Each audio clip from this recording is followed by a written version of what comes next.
Now, Alfie Meadows was a student who came out on the streets along with thousands of others because this government, which has no mandate for what it's doing, came to power and launched an all-out attack on students. The Liberal Democrats famously won the support of millions of young people because they promised, they pledged to them that they would reintroduce free education. And when they trebled tuition fees to prop up a Conservative government, those like Alfie Meadows rightly came to the streets to fight back. Many faced batons and kettles in freezing cold weather. And of course, Alfie Meadows nearly died. The injuries were absolutely horrific, as anyone who's seen them can testify. I first heard about the Alfie Meadows case soon after the demonstration, when we heard that someone had been seriously injured on that demonstration. And I met with his mother and then eventually with Alfie, and I heard what happened when he was beaten up by the police and his life was put at risk. I followed his court case all the way through. I feel that what's happening here is the persecution of an innocent man. My name's Janet Alder. I'm the sister of Christopher Alder that died in police custody in 1998. Christopher was murdered by the police. I'm here today to support Alfie Meadows because Alfie is alive today. He could have very well have been dead in the same position as my brother.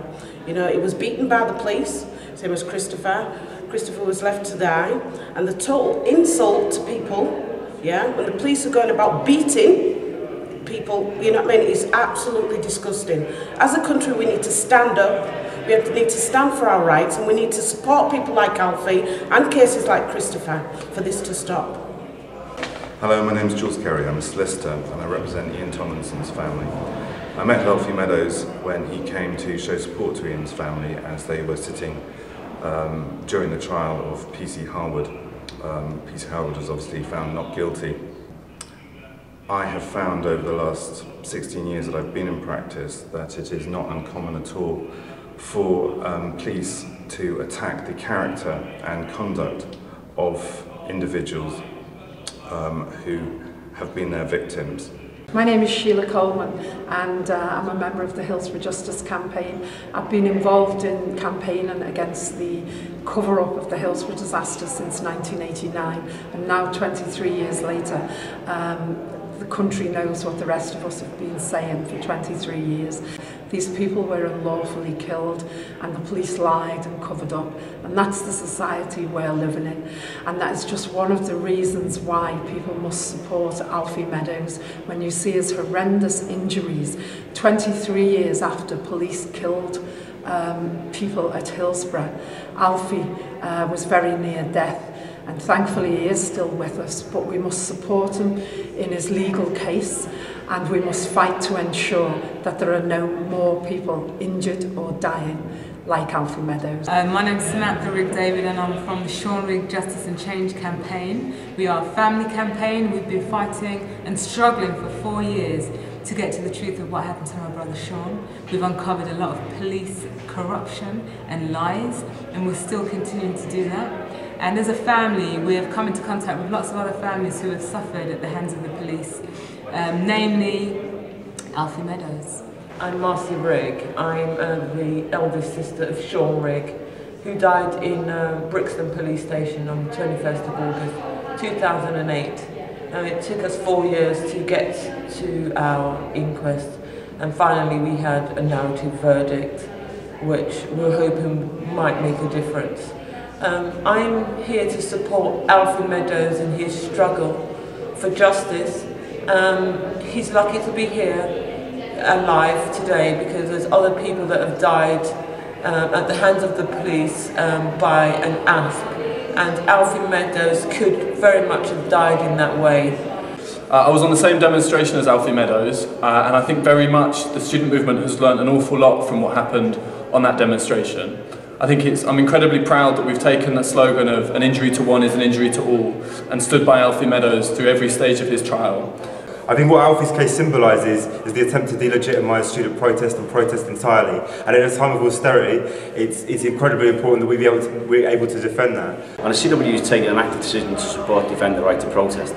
In fact, we had a delegation from Yellownet come to speak to our NEC and we took the decision to support, but not only that, in practical terms, We sent a small group down to the court in Kingston. One of our national officials spoke outside because the trade union movement, steeped in protest as part of its history, believed that this is such an important subject that we needed to be on board. And what we are now facing in Britain is the biggest challenge to our civil liberties we've seen for a long time, with cuts in the health service, cuts in benefits, cuts in pensions, cuts in jobs, and we're doing this because we've got to pay for the war. And so what we're planning this autumn is a big demonstration on the 20th of October the TUC are organising, and we're protecting ourselves against the attacks that will be made on these meetings, because the government will try and use the police against them, and we've all got to stick together. But I think it's incredibly important, not just for Alfie, but also for the student movement, that we start to turn back the tide of repression that the state are trying to force onto us. And that's why I think Alfie Meadows' case, which is coming up soon, and the Defend the Right to Protest campaign are so incredibly important for strengthening our movement and moving forward. So, you know, I'm going to still be standing with Alfie outside his trial on the 29th. And I'm going to bring loads of students with me to do the same thing, because it's our fight. We all have an interest in making sure that Alfie, what Alfie's gone through has been recognised and gets won. In my view, he's patently innocent of any of the charges that have been put against him. And what he should have now is all the charges dropped, and there should be an investigation into what happened to Alfie Meadows, because I think he's not been treated fairly or justly. I just hope that he can now really go back to living a normal life after all he's suffered as a result of this period. But I think it'd be very difficult for him, and that's why I'm here in support of Alfie Meadows. So my message is this: we go out as a movement and we defend our right to protest, our right to struggle and demand concessions from those above. But the bottom line is this, and I think people right across the movement are saying this, that we are all still Alfie Meadows. We are all still Alfie Meadows.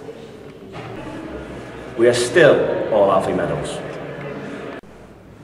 We are all still Alfie Meadows. We are all still Alfie Meadows. So we are all still Alfie Meadows. We're all still Alfie Meadows. I just want to say we are all still Alfie Meadows. We're still all Alfie Meadows. We're all still Alfie Meadows. We're still all for Alfie Meadows.